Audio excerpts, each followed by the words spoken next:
Buenas noches. Gracias, Igan, por la invitación nuevamente a participar en este webinar. En esta oportunidad lo he titulado Implantación del proceso RCM acorde a la SAE JA 1011. El estándar SAE JA 1011 es la norma a través de la cual todo lo que quiera llamarse RCM tiene que seguir lo que en este estándar se especifica. Hay muchas variantes, muchas metodologías llamadas RCM. Algunas cumplen con el estándar, otras cumplen y exceden el estándar. Lo importante es que se cumpla con este estándar. Este estándar básicamente muestra sus 7 preguntas básicas, las cuales tienen que ser de manera secuencial respondidas para poder llegar entonces a lo que es el producto final, el entregable, que es lo que se espera en cualquier organización cuando se da el paso hacia lo que es la implantación de la metodología o del proceso, como lo llama la SAE, RCM. RCM de sus siglas en inglés, mantenimiento centrado en la confiabilidad. Es una metodología que básicamente nos podemos remontar a 1978, cuando los señores Knowland y Heath emitieron su primer reporte a través del Departamento de Defensa de los Estados Unidos. Y eso fue un estudio que hizo el señor Knowland y Heath para la industria comercial de la aviación, y con sus excelentes resultados. ¿Para qué? Porque esa industria necesitaba mejorar lo que era la seguridad y la confiabilidad de sus equipos. Y entonces estas dos personas, el señor Knowland y Heath, a través de su investigación desarrollaron lo que actualmente se llama RCM. Ha tenido algunos cambios, pero no muy lejos de lo que está en el reporte de 1978 que emitió el Departamento de Defensa de los Estados Unidos a través de lo que es el estudio de Knowland y Heath. Entonces, un poco de historia. Básicamente, esta metodología en el tiempo ha tenido resultados muy buenos en su aplicación en diferentes sectores productivos. En mi experiencia muy personal, la he podido aplicar en la petroquímica, petróleo, gas, cervecería, minería, agua y otros procesos productivos en los cuales hemos tenido resultados excelentes. Es una metodología que se debe llevar de manera secuencial. Es una metodología que, como ya lo vamos a ver, no puede llevarse a cabo prácticamente de un día para otro. Es una metodología que se tiene que llevar paso a paso y que tiene un tiempo que posiblemente sea tardío en base a lo que es la espera por parte de la organización para observar los resultados en la mejora de la confiabilidad. Entonces, una vez que se aplica o que se toma la decisión de aplicar la metodología, hay que estar consciente de que el resultado no es inmediato.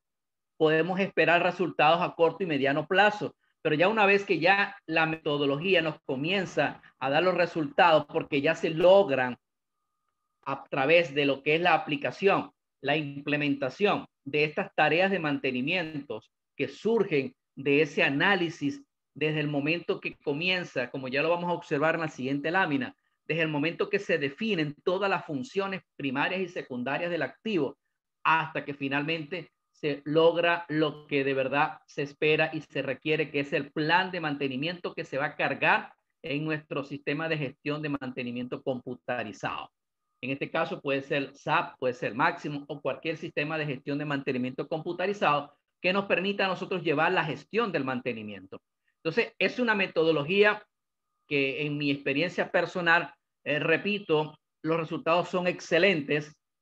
No he encontrado hasta ahorita una empresa en la cual lo hayan aplicado de la manera correcta, porque en oportunidades hacen el intento de aplicar el RCM, pero no es RCM lo que hacen, porque hay varias desviaciones que se han encontrado al momento de aplicar la metodología y no lo hacen tal cual como lo establece esta norma. Y por esa razón muchas organizaciones han tenido algún tipo de nivel de frustración o básicamente descontento porque no logran el objetivo que se han trazado, que es mejorar la confiabilidad y la seguridad de sus equipos. Y básicamente en las auditorías nos hemos dado cuenta de que precisamente todo radica en que no se aplicó, no se implementó de la manera correcta. No se hizo el paso a paso como básicamente se establece en esta norma. Para con los que aún he tenido la oportunidad de interactuar en otros webinars, cursos, mi nombre es Edgar Fuenmayor, soy ingeniero mecánico con maestría en gerencia de mantenimiento, estudio de posgrado, ingeniería de confiabilidad, analista de vibraciones, profesional certificado en mantenimiento y confiabilidad CMRP desde el año 2016, profesor universitario, articulista y conferencista de trabajos de ingeniería de confiabilidad, mantenimiento y gestión de activos. Ya cuento con 20 años de experiencia en mantenimiento, confiabilidad y gestión de activos en diferentes sectores productivos como petroquímica, gas, petróleo, manufactura, cervecería, agua, energía, entre otros procesos de manufactura y entre otros procesos productivos. Actualmente me desempeño como consultor e instructor para Latinoamérica para la firma IME, la cual tiene su sede principal en Estados Unidos. Veamos entonces cuál sería el flujograma de implementación del proceso RCM. En esta lámina podemos observar que el proceso inicia con lo que es la conformación o la formación del equipo natural de trabajo. Y aquí básicamente ya comienzan a cometer errores la gran mayoría de las organizaciones, porque un equipo de trabajo, o como se llama en la gran mayoría de los libros textos, de las bibliografías que se pueden consultar sobre lo que es RCM, equipo natural de trabajo o equipo de trabajo, como también lo pueden encontrar, es un equipo multidisciplinario y no es precisamente el departamento de mantenimiento el único que debe formar parte de este equipo de trabajo. Y ahí precisamente está una gran oportunidad, porque en mi experiencia muy personal me he encontrado que los procesos de RCM o los proyectos de implantación de RCM en las organizaciones lo lideriza mantenimiento desde el inicio hasta el fin, y no solamente lo lideriza mantenimiento, sino que las personas que forman parte de ese equipo de trabajo básicamente es el planificador de mantenimiento y quizás un especialista en un área específica.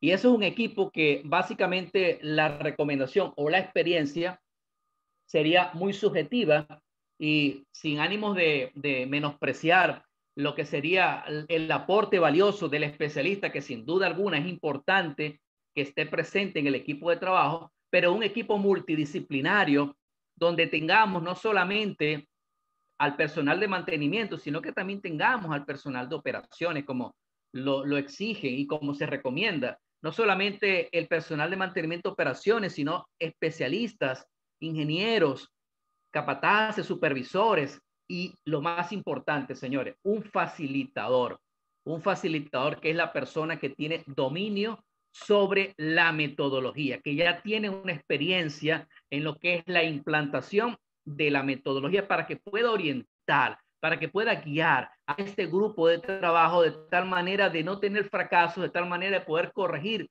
los detalles que se puedan generar a lo largo de ese desarrollo de la implantación del proceso de RCM. Entonces, allí básicamente comienzan en la gran mayoría de las organizaciones las oportunidades de mejora. ¿Por qué? Porque simplemente no se conforma el equipo de trabajo de la manera correcta. No es un equipo multidisciplinario. Ya luego entramos a lo que es la fase de implantación de RCM y ahí básicamente, ¿qué encontramos? Encontramos la selección del sistema y definición del contexto operacional. Aunque el estándar no es tan específico al momento de exigirnos un análisis de criticidad, un análisis de mejorabilidad para identificar lo que son los equipos altamente mejorables o equipos críticos a los cuales se le debe llevar a cabo el proceso de RCM. ¿Por qué es importante siempre identificar estos equipos críticos? Porque esta es una metodología que es muy, pero muy compleja y muy larga, de tal manera que para hacérselo a todos los equipos que estén instalados, por ejemplo, equipos no críticos, los resultados serían marginales. Entonces, por esa razón, esta metodología debe ser aplicada, y si se va a aplicar, se debe aplicar bien desde el comienzo para ese equipo crítico o esos equipos críticos en los cuales consideramos que el retorno de la inversión al momento de aplicar o de direccionar estos esfuerzos, estos recursos, sea un retorno donde mejore la rentabilidad del proceso productivo. Entonces, por esa razón, hay que identificar esos equipos críticos y eso básicamente forma parte de un análisis de criticidad. Un análisis de criticidad que en muchas organizaciones no lo llevan de la manera correcta.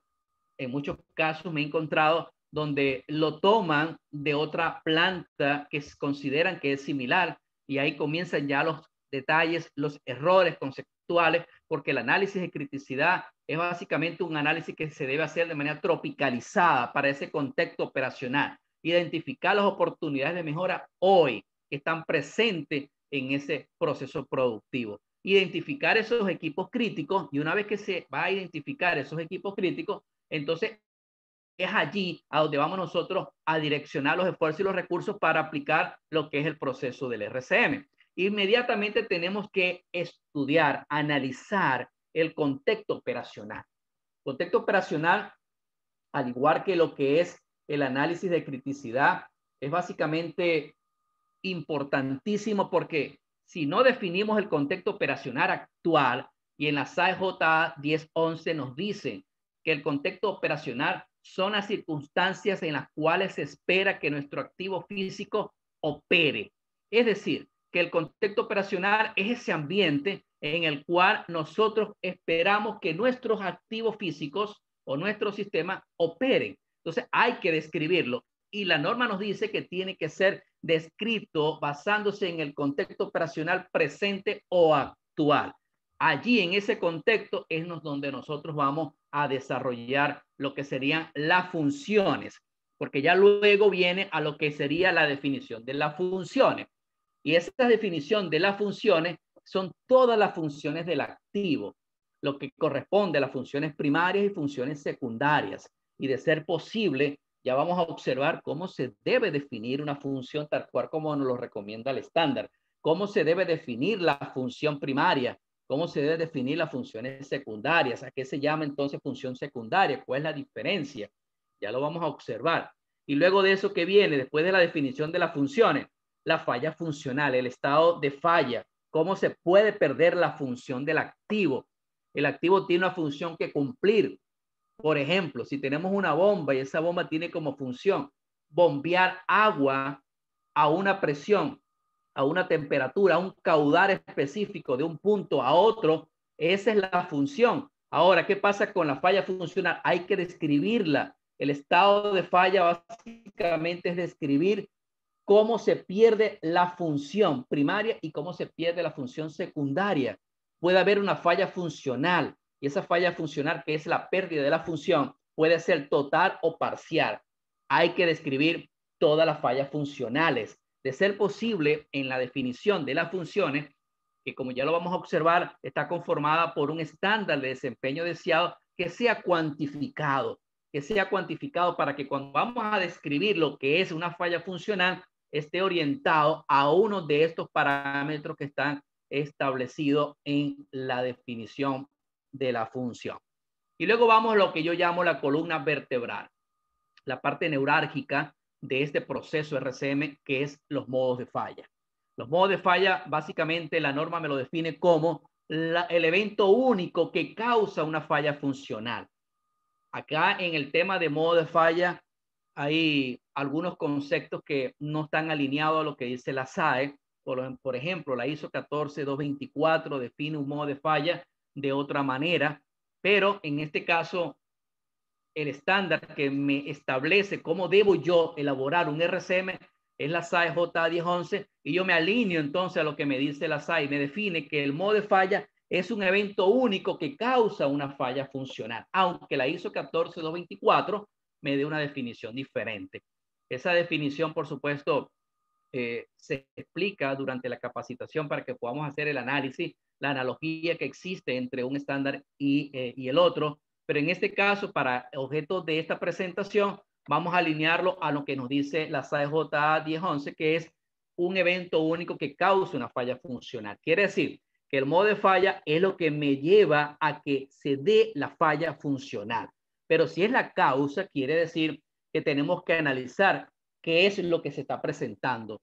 ¿Ok? ¿Qué es lo que me está originando que se pierda esa función a lo que llamamos falla funcional? Hay metodologías más recientes como otras metodologías que muestran el modo de falla y muestran la causa de la falla. Es decir, no muestran el modo de falla como una causa, sino como lo que sería el evento que me puede conllevar esa falla funcional. Pero ¿qué me origina ese evento? Es lo que llamamos causa de la falla.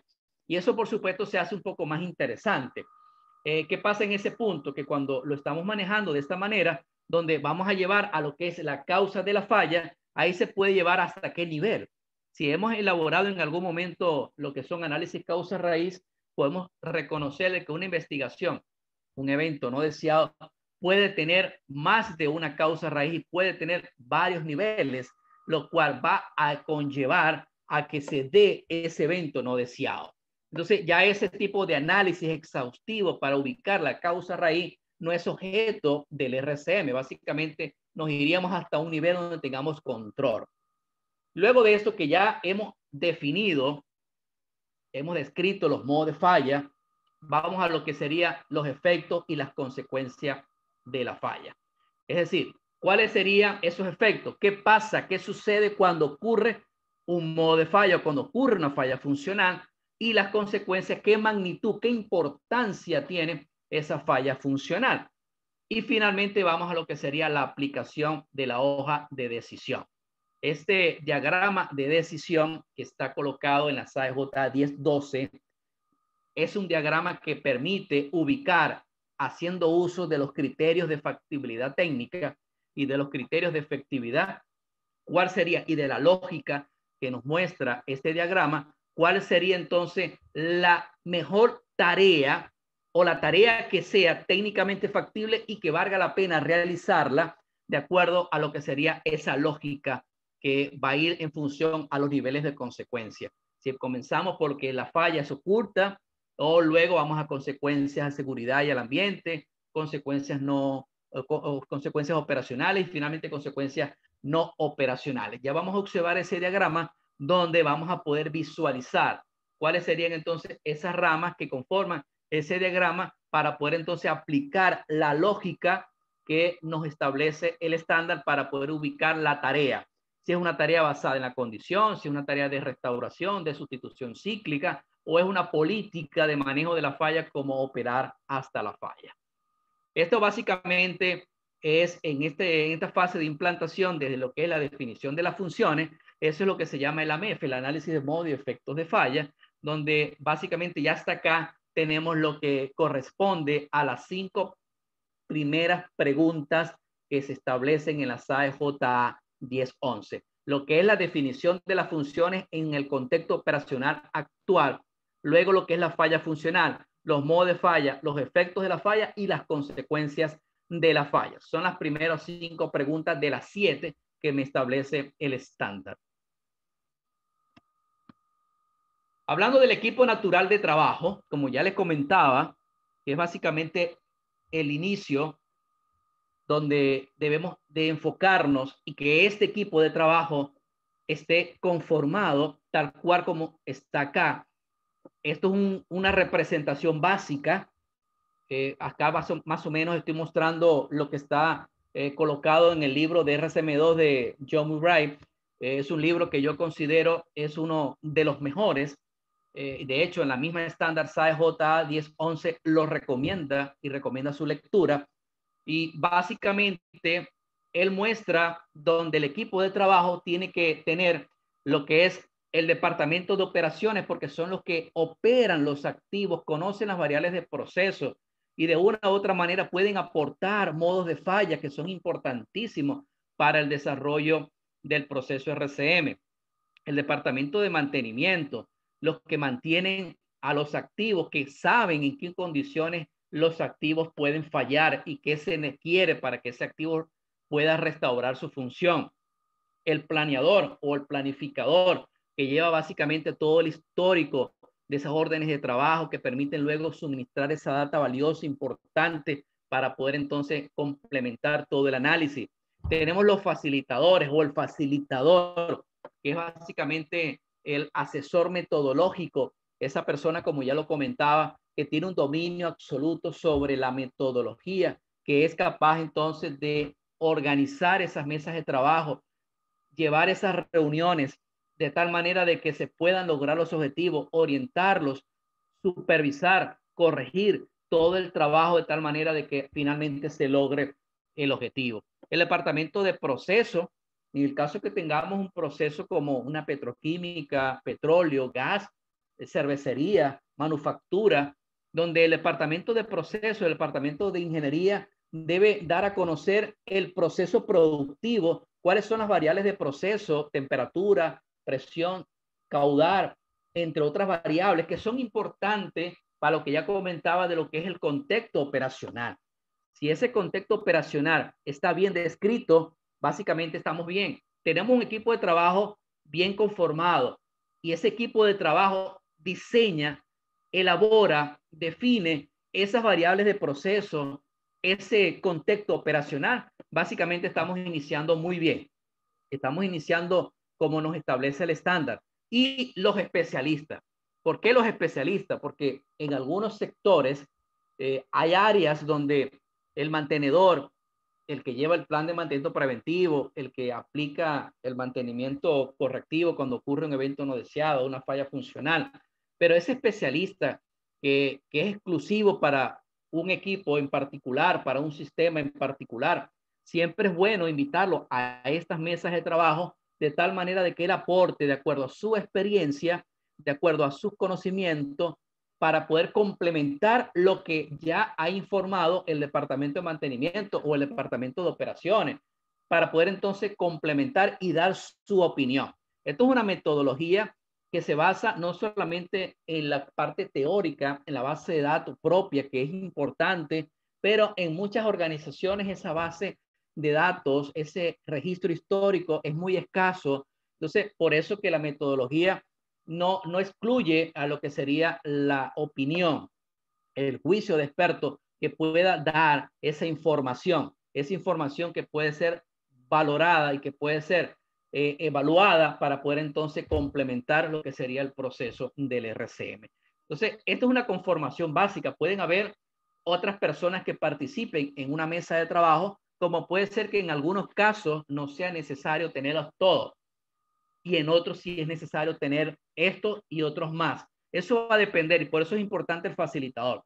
¿Quién tiene que ser el facilitador? Facilitador generalmente es una persona externa, es un asesor externo que se contrata para que pueda llevar entonces lo que sería el control de las mesas de trabajo. Pero puede ser también un facilitador interno, una persona que tiene un buen dominio sobre la metodología, que ha sido evaluado y que ya ha aplicado la metodología con éxito en procesos productivos y que él puede ser calificado como un facilitador para que pueda entonces organizar y llevar entonces lo que serían las riendas o el control de este equipo de trabajo. Este equipo tiene que estar integrado y alineado a un objetivo común. Y el objetivo común es obtener los planes de mantenimiento centrados en la confiabilidad para esos equipos que se han seleccionado en ese proyecto en el cual se han definido los equipos. A esos equipos que se han considerado para ese proyecto se deben alcanzar esos objetivos. Y es básicamente ese plan de mantenimiento hasta que lleguemos a la carga en SAP. Ese es prácticamente el punto final. Ahora, complementando entonces, ya entrando en materia con lo que sería el diagrama o la secuencia de lo que sería el análisis de modo y efectos de falla, en este caso el AMEF, observamos entonces que debemos iniciar con lo que es la selección del sistema, cuál es el sistema que vamos a estudiar y definición del contexto operacional, como ya lo he comentado. Y luego nos vamos a lo que sería la definición de las funciones, falla funcional, modos de falla, efectos y consecuencias de la falla y finalmente llegar a la aplicación de la hoja de decisión. ¿Cuáles serían los pasos para realizar RCM? Acá básicamente es un resumen o una manera un poco más particular en la cual nosotros hemos desarrollado y hemos llevado la implantación del proceso RCM en diferentes sectores productivos y no nos alejamos de lo que dice la SAE. Consideramos que cumplimos y excedemos lo que es establecido en la norma. Y comenzamos con el contexto operacional, como ya lo comentaba. Luego la función, los sistemas, subsistemas y elementos, la partición, el despiece de la máquina para llegar hasta el ítem mantenible, porque al ítem mantenible es donde va a recaer la acción de mantenimiento. No es al sistema, no es al subsistema, es al componente mantenible, no es a la arandela, no es a la tuerca, es al ítem mantenible, a donde yo voy a diseñar una tarea de mantenimiento para luego poder entonces mejorar la confiabilidad de ese elemento que forma parte de un sistema. Luego veremos lo que es la falla funcional, modos de fallo, efectos y consecuencias, la decisión lógica, el diagrama de decisión, la estructura de la tarea, cómo se debe, desde nuestro punto de vista, definir la tarea, las frecuencias. La estándar nos dice que es una frecuencia inicial basado en el juicio de expertos. Sin embargo, voy a mostrar un modelo que es el modelo costo-riesgo, que nos permite a nosotros tomar decisiones de una manera optimizada, aunque el estándar no nos lo dice, el estándar no nos lo establece. Eso es un valor agregado que voy a mostrar entonces en esta presentación. Y finalmente lo que es el BOM es básicamente la lista de materiales. Veamos entonces lo que es el contexto operacional. Y ya les definía que el contexto operacional, de acuerdo a la SAE J 1011, básicamente son las circunstancias en las cuales se espera que nuestro activo físico o sistema opere. Por ejemplo, perfil de operación, ambiente de operación, la calidad, la disponibilidad de las entradas del proceso, combustible, aire, todo lo que básicamente son variables de entrada a un proceso, las alarmas, variables principales a monitorear, entre otros aspectos importantes que se debe definir en lo que sería el contexto operacional. Ese contexto operacional es tan importante, como ya lo comentaba, porque de ahí básicamente nosotros tenemos que orientar lo que sería la función, las funciones primarias y funciones secundarias en ese contexto operacional actual. Si el contexto operacional cambia, el plan de mantenimiento no es estático, es dinámico. Es algo que generalmente las organizaciones no lo entienden. Consideran que elaboran un plan de mantenimiento y lo permanecen ese plan de mantenimiento durante tiempo. ¿Y qué pasa con eso? Ese plan de mantenimiento, cuando se diseñó para unos modos de fallas que estaban presentes y para un contexto operacional en ese momento. ¿Qué pasa cuando esto cambia? Cuando cambia el contexto operacional, vamos a encontrar nuevos modos de falla. Y si cambiamos el contexto, cambiamos los modos de falla, cambiamos las tareas. Si hay nuevos modos de falla, deben haber nuevas tareas y esas tareas van a estar orientadas a esos nuevos modos de falla. Por esa razón, señores, estos planes de mantenimiento no son estáticos. Ningún plan de mantenimiento puede ser estático porque nuestros activos, por uso y condición normal, se deterioran en el tiempo. Y si se deterioran en el tiempo, pueden generarse lo que es la presencia de nuevos modos de falla y por ende necesitamos nuevas tareas de mantenimiento o, como lo define el estándar, nuevas políticas de manejo de falla. Veamos este ejemplo del contexto operacional. Tenemos una llanta, un caucho, una rueda. El contexto A, tenemos un pavimento prácticamente muy bien terminado, un acabado superficial muy bueno. ¿Qué pasa con este caucho o con esa llanta sobre ese pavimento? ¿Cómo va a ser el comportamiento de él durante su régimen operacional en este contexto operacional que llamamos el contexto A? ¿Qué pasa luego si cambiamos el contexto? Y ahora el pavimento no es igual. Ya tenemos irregularidades. ¿Qué va a pasar con esa rueda en estas nuevas condiciones de trabajo? No podemos mantener la misma acción de mantenimiento porque ya cambió, ya no tenemos el mismo contexto, las mismas condiciones de trabajo cambiaron. Ahora, ¿qué pasa con este contexto C? No es lo mismo que esta rueda pase por el contexto A que pase por el contexto C. Hay condiciones de trabajo diferentes. Y si las condiciones de trabajo son diferentes, por supuesto que la política de mantenimiento tiene que ser diferente. La política de manejo de falla, lo que son las estrategias de mantenimiento proactivas, tienen que ser diferentes para garantizar lo que es el cumplimiento de la función o las funciones de ese activo físico. La velocidad de desgaste del componente debido a contexto operacional, observamos cómo va a ir incrementándose. ¿Por qué? Porque cambian las condiciones de trabajo. En oportunidad siempre muestro un escenario, una experiencia vivida en el cual me encontraba una bomba centrífuga, la cual fue seleccionada para operar con un fluido de trabajo que en esa oportunidad, en ese contexto operacional, básicamente era agua con trazas de un sólido, y en el tiempo las condiciones de trabajo cambiaron, donde ya no era agua con trazas de un sólido, sino era sólido con trazas de un fluido. Cambiaron constantemente. ¿Qué pasó con el activo? La bomba no estaba diseñada para trabajar con sólido. En ese caso, ¿qué había que hacer? ¿Llevamos el contexto operacional a las condiciones originales o cambiamos el activo para que trabaje a ese nuevo régimen operacional? Y ahí, en ese sentido, ¿qué pasa con el mantenimiento? Por mucho mantenimiento que se haga, de igual manera el activo físico va a reaccionar. ¿Y de qué manera va a reaccionar? Si no es perdiendo la función, y eso se llama una falla funcional.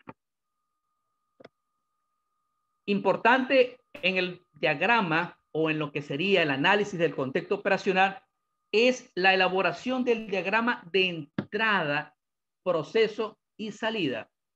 Y eso consiste básicamente en un diagrama para una mejor visualización del sistema.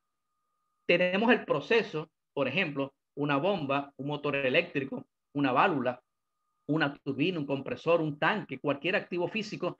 ¿Cuáles son las variables de entradas a él? Servicios, controles. ¿Y qué sale de ese proceso? ¿Cuáles son los productos primarios, productos secundarios? Si hay desechos, si hay controles o alarma. Todo lo que sale, que son las variables de salida de ese proceso. Esto nos va a permitir tener una buena comprensión, un buen entendimiento de lo que es nuestro proceso. Para poder conocerlo, sin duda alguna, es importante que conozcamos nuestro proceso, que conozcamos nuestro activo y en las condiciones de trabajo en la cual él está constantemente desempeñando la función. Veamos ahora lo que es la función o las funciones primarias y secundarias. El estándar SAE JA 1011 y de igual manera el libro de John Murray nos dice que la función primaria o las funciones primarias y secundarias tienen que ser definidas a través de un verbo, un objeto y un patrón de desempeño o estándar de desempeño deseado. Estándar de desempeño deseado por el usuario o dueño del activo, no por la capacidad inicial, no por lo que el fabricante nos indicó, no, por lo que el usuario desea. ¿Cuál es el estándar que desea el usuario? ¿Cuál es ese patrón de desempeño? Un verbo, un objeto y un estándar de desempeño deseado. Ese verbo generalmente en infinitivo. Y veamos un ejemplo. ¿Qué tenemos? Tenemos lo que es una bomba. Ya comentaba que una bomba, si el fluido de trabajo es agua, esa agua, la función de la bomba, ¿cuál sería? Bombear. Ese es el verbo. El objeto, agua, y el estándar de desempeño deseado sería 800 galones por minuto del tanque X al tanque Y. Eso es importante que sea definido. Podemos agregar otros aspectos importantes en el patrón de desempeño, porque eso es lo que nos va a permitir al momento de poder ir luego a cómo se puede perder esa función, a esa falla funcional, poder entonces evaluar el escenario en el cual se pueda perder la función de manera total o de manera parcial por alguno de esos aspectos que se han colocado en la descripción del estándar de desempeño deseado. Esto sería básicamente para definir la función. Luego tenemos lo que sería la función secundaria. Hay un acrónimo que se llama escapes. ¿Y de dónde viene escapes?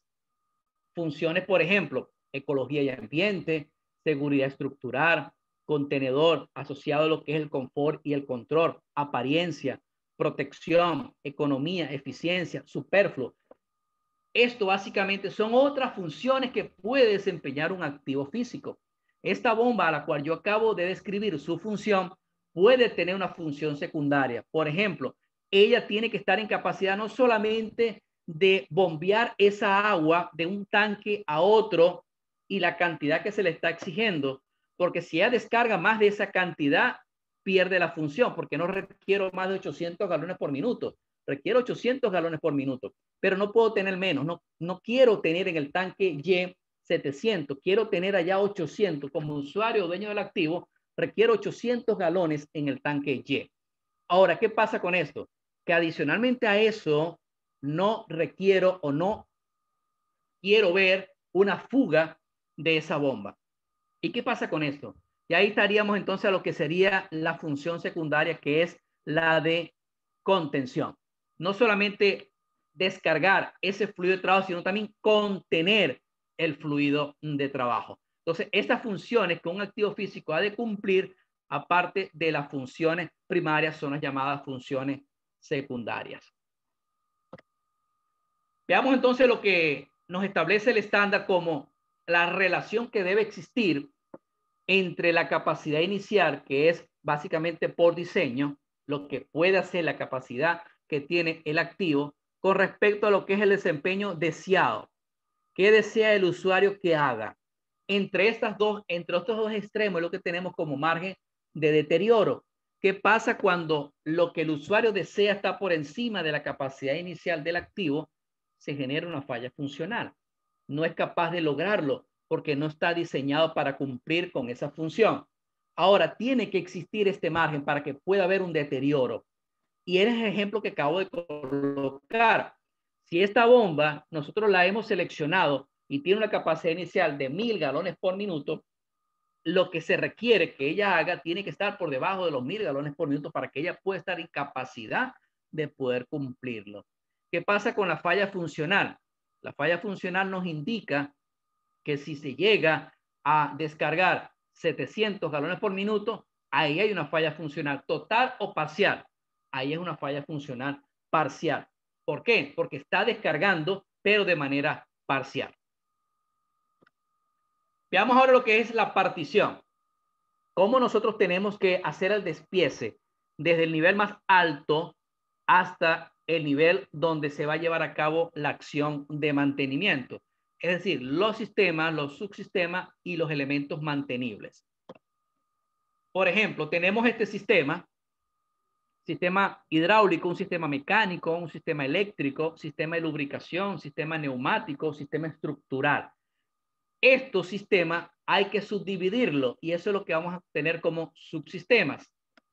Por ejemplo, estos subsistemas serían el subsistema de llenado, subsistema de manejo, subsistema de cilindros elevadores, subsistema de coronado, subsistema de potencia, subsistema de control.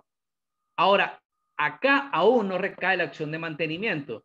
Tenemos que irnos a la acción o al nivel donde va a recaer la acción de mantenimiento, que es precisamente el acte mantenible, el elemento o el componente mantenible. Y es básicamente allí donde vamos a seleccionar esa tarea de mantenimiento. Válvulas de llenado, sin fin, cilindros elevadores, coronadores, panel de control, reductores, motores eléctricos, bombas. Allí es donde recae la acción de mantenimiento. Entonces, hay que definir perfectamente los niveles. No puede haber 4 niveles. Deben haber 3. Es la recomendación.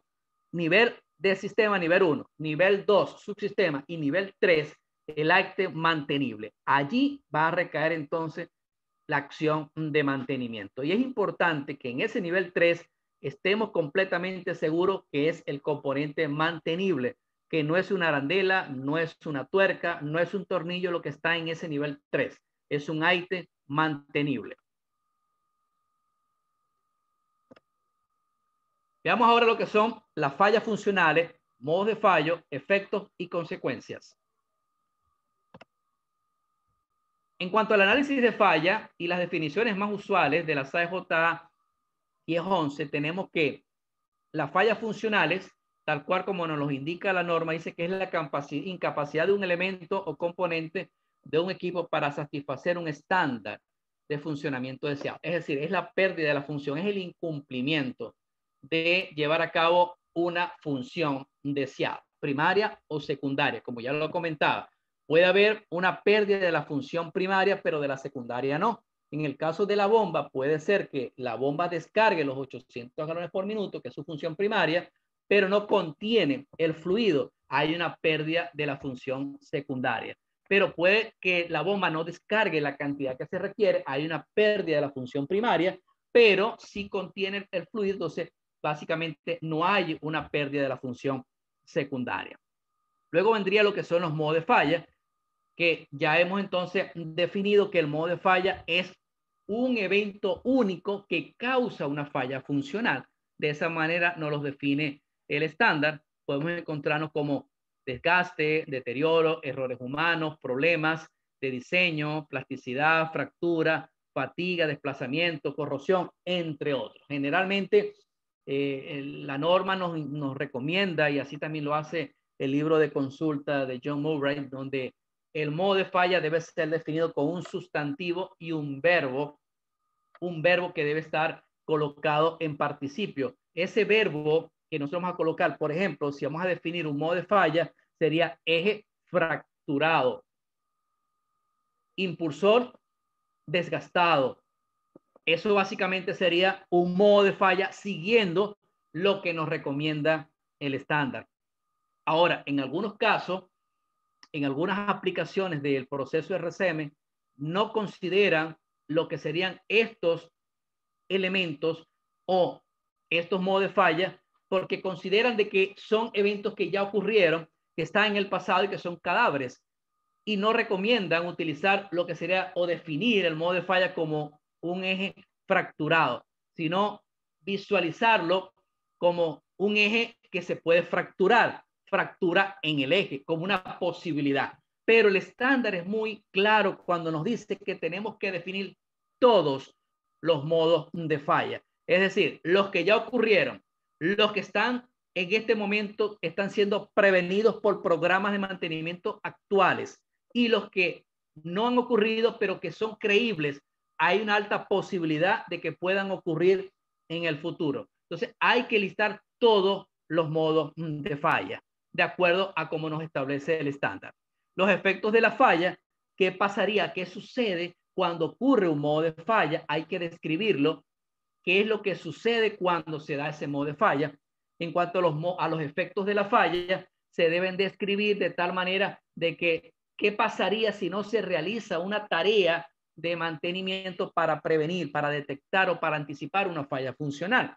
Los efectos de la falla deben dar la información necesaria para luego poder valorar las consecuencias de la falla. Y las consecuencias de la falla, que básicamente es darle la importancia que tiene esa falla funcional, o cuando ocurre ese modo de falla, qué es lo que realmente sucede en cuanto a lo que sería un impacto, como por ejemplo impacto a la seguridad, impacto al ambiente, pérdidas de producción, o simplemente no hay un impacto porque simplemente es una consecuencia no operacional y solamente se puede reflejar lo que sería el costo de la reparación propiamente dicha. Veamos entonces lo que es un modo de falla. Ya he definido que es un evento único que causa una falla funcional.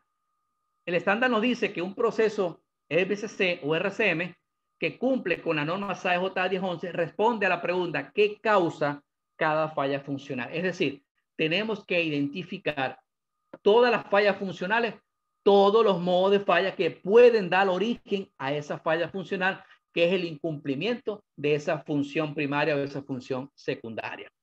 Eso es básicamente lo que debemos de resaltar en un análisis de modo de falla. Y repito una vez más, el modo de falla, en mi opinión muy personal, es la columna vertebral, es la parte neurálgica del proceso de RCM. Y los modos de falla tienen que ser definidos de la manera correcta.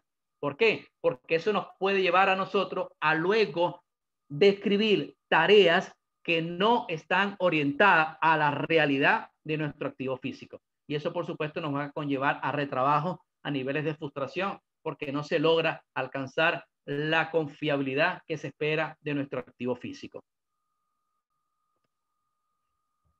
Veamos que tengamos una fuga. Una fuga es una falla funcional. Un modo de falla, que es un evento único que causa una falla funcional, es la descripción de un evento que causa una falla funcional. Por ejemplo, esos modos de falla, veremos cómo las causas de la falla de esa fuga puede ser desgaste, malas operaciones, materiales inadecuados, entre otros, y de los mecanismos de la falla. Y los mecanismos de la falla básicamente son los procesos físicos, químicos o de cualquier otra índole que conlleva a una falla funcional. Puede ser la corrosión, la erosión, la fractura, la deformación, entre otros. Entonces, este es el análisis que nosotros podemos interpretar de lo que sería la ubicación, la definición de los modos de falla. Los modos de falla, de acuerdo al tipo de deterioro, pueden ser dos: deterioro natural por uso y condición normal del activo, y el deterioro forzado, que es el que básicamente está orientado a la acción del hombre, a lo que es la participación del hombre. Ese deterioro natural lo podemos nosotros resolver a través de planes de mantenimiento orientados al contexto y a la edad del activo. Ya el deterioro forzado nos tenemos que ir a una investigación de causa raíz, a un análisis causa raíz para identificar cuáles son las deficiencias organizacionales o las causas raíces que están permitiendo que se dé ese deterioro que se está llamando forzado. En este caso, ¿qué nos lleva a estos deterioros? A lo que sería la falla por impacto a la función. Los efectos de la falla, básicamente es la definición que nos dice el estándar, es ¿qué sucede cuando ocurre un modo de falla o una falla funcional? Los efectos de la falla deben describir lo que sucede si no se realiza una tarea de mantenimiento para prevenir, para detectar o para anticipar la falla. Y como ya lo comentaba, es importante que en estos efectos de la falla se dé la mayor cantidad de información posible para poder valorar las consecuencias de la falla, como por ejemplo las evidencias de que ocurrió la falla, de qué manera afecta la seguridad y el ambiente, de qué manera afecta la producción o las operaciones. Es necesario parar el proceso, el tiempo de la duración del proceso. Hay un impacto a la calidad del producto, hay un impacto en el servicio al cliente, hay una penalización porque hay un incumplimiento con las metas de producción del cliente, se producen daños a otros sistemas, hay un daño en cadena, una reacción en cadena, daños físicos que ocasiona la falla al ser humano. Estas, entre otros aspectos importantes, hay que describirlo, porque ¿qué va a permitir esta descripción de los efectos cuando ocurre una falla funcional o un modo de falla? Es básicamente poder cuantificar las consecuencias, poder luego orientar en el proceso del RCM si es una consecuencia para la seguridad del ambiente no operacional, operacional, o es una falla oculta. Y fallas ocultas son aquellas que no son evidentes al operador o al usuario de la máquina en condiciones normales de operación. En cuanto a la clasificación de las consecuencias, que ya he comentado que es el impacto que produce cada modo de falla en el negocio, tenemos las que no son evidentes en condiciones normales de operación, que son las llamadas las fallas ocultas, mayormente dispositivos de seguridad y control. Y luego tenemos las que sí son evidentes en condiciones normales de operación, como las de seguridad y ambiente, las operacionales y las no operacionales. Es importante dividirlas. Dividir lo que serían las fallas ocultas y lo que serían las evidentes, de tal manera de poder definir, describir la mejor política de manejo de la falla, y de esa manera nos lo recomienda el estándar. En el caso de seguridad y ambiente, es todo lo que está establecido en las regulaciones. En la parte operacional, todo lo relacionado a la pérdida de producción, a la producción no realizada, aunado a lo que son los costos de reparación para restaurar la función del activo. Y las no operacionales, básicamente, lo único que se incurre es en los costos de la reparación. No hay otro impacto considerable, solamente lo que es el costo directo asociado a la restauración de la función del activo. Veamos entonces ahora lo que es la decisión lógica, el diagrama de decisión que se muestra en la SAE-J 1012. Y este diagrama parte desde lo que es la primera pregunta, la pregunta A, donde nos indica si este modo de falla es evidente en condiciones normales, se vuelve evidente al equipo en condiciones normales de operación, circunstancias normales de operación. Si es sí, se va hacia un lado, y si es no, se va hacia el otro lado. Y de esa manera, lo que tenemos es que ir preguntando lo que está en este diagrama, en esa mesa de trabajo, en ese equipo de trabajo multidisciplinario.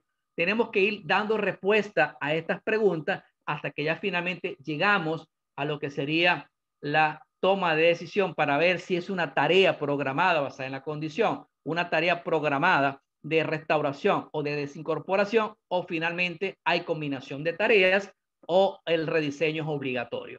Acá esta norma es algo que desde mi punto de vista es muy interesante, nos muestra lo que son los criterios de efectividad y los criterios de factibilidad técnica, que en otros diagramas de decisiones no los muestran. Pero bueno, si estamos alineados a la norma, lo que se recomienda es que hagamos uso de este diagrama para poder entonces ir respondiendo, identificar cuál es la mejor política de manejo de falla que debemos seleccionar para lo que sería el buen desempeño de nuestro activo físico. Veamos entonces lo que es la estructura de las tareas. Existen varios tipos de tareas, pero básicamente la norma nos indica lo que son las tareas basadas en la condición, que son las primeras que tenemos que evaluar, y que tenemos que evaluar que sean técnicamente factibles y que merezca la pena realizarla. ¿Por qué? Porque es importante que el costo directo e indirecto de esa tarea tiene que ser menor a lo que sería el costo directo e indirecto del modo de falla. En este caso, debemos iniciar con lo que son el mantenimiento predictivo, el mantenimiento basado en la condición. Por ejemplo, lubricación, servicio, limpieza, mantenimiento autónomo, ese que es el que se va a llevar a cabo a través del operador de la máquina. Como lo dice el TPM, tú lo operas, tú lo mantienes. El recorrido de planta, las inspecciones, verificación y el mantenimiento basado en la condición. Todo eso es lo que nosotros llamamos lo que corresponde al mantenimiento basado en la condición o mantenimiento predictivo.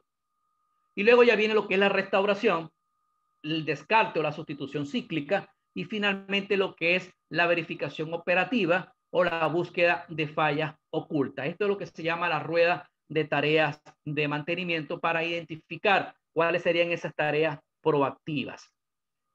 ¿Y cómo podemos nosotros definir esas tareas?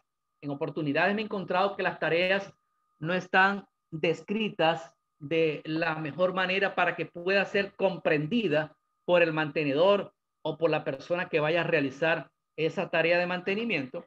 Y en este caso quiero mostrarles una manera como se puede estructurar la tarea, y es básicamente la acción, el verbo, el objeto, la ubicación, el método o la herramienta que se va a realizar y la medida patrón. Esto sería una estructura, yo lo llamaría una estructura de cómo debe llevarse o formularse la descripción de la tarea.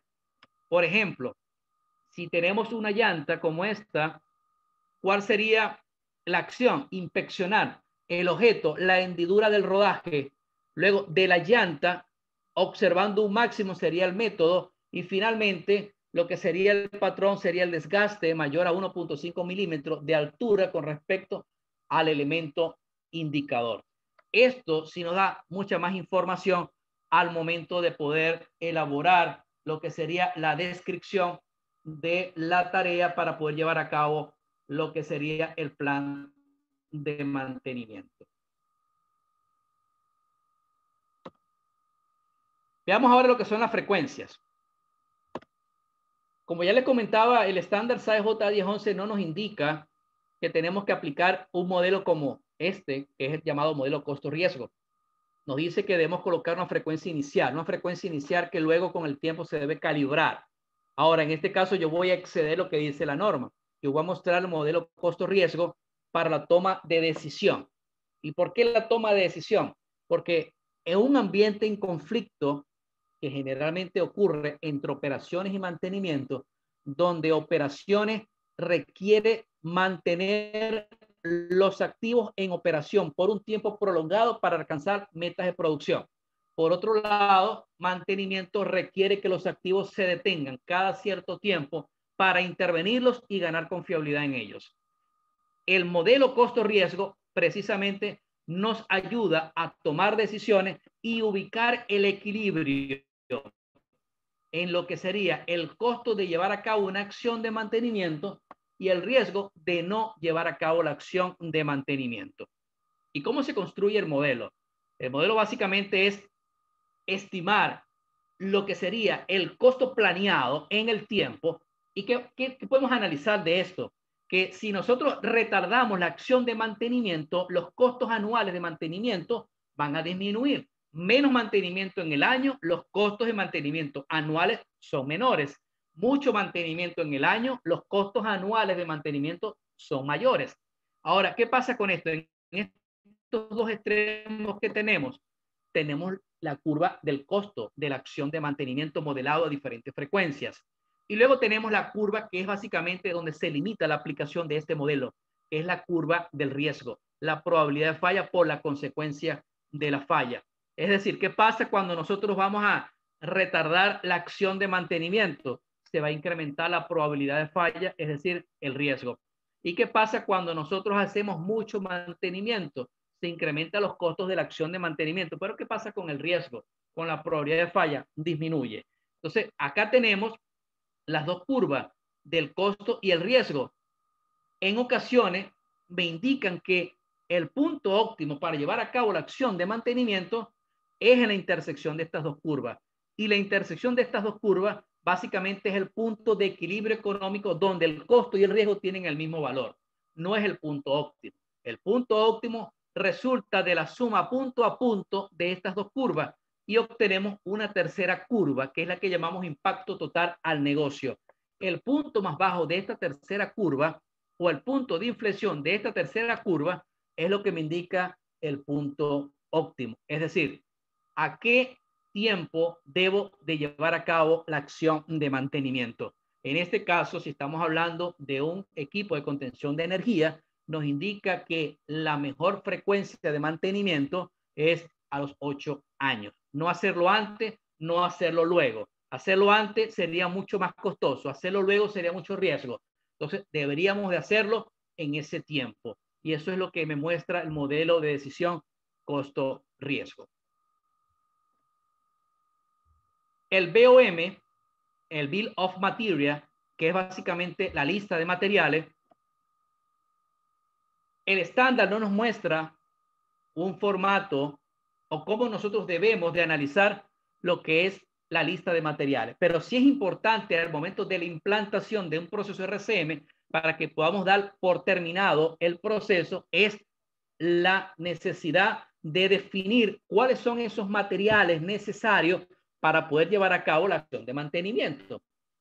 Estamos claros que si no tenemos una lista de materiales, no tenemos unos materiales clasificados en el almacén como A, B y C, y que esos materiales estén allí disponibles para que puedan ser utilizados en el momento que se requieran, porque la indisponibilidad de esos materiales pudiesen conllevar a consecuencias graves. Entonces, por esa razón es importante para poder llevar a cabo este plan de mantenimiento que está siendo diseñado. Entonces, es básicamente definir esa lista de materiales con las características técnicas necesarias para poder llevar a cabo la procura de esos materiales e incluso la clasificación, como ya lo acabo de comentar, la clasificación ABC, identificar cuál es el equipo crítico, el semicrítico y el no crítico o de alta, media o baja criticidad.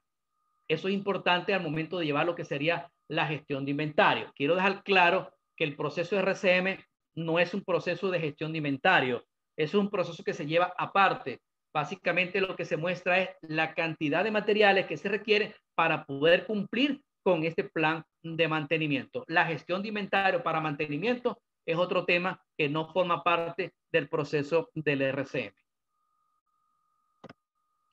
Y ya finalizando mi presentación, quiero compartir con ustedes una lista de libros, textos, en mi opinión muy personal, los considero muy importantes, los recomiendo para profundizar lo que hemos comentado, lo que he presentado a lo largo de esta presentación, respetando el derecho de autor. Acá están los libros que yo considero y que recomiendo para lo que sería el estudio del RCM. Y por su atención, muchas gracias. Acá les dejo mis contactos, mi correo corporativo y mi correo personal para cualquier duda. Muchas gracias por su atención.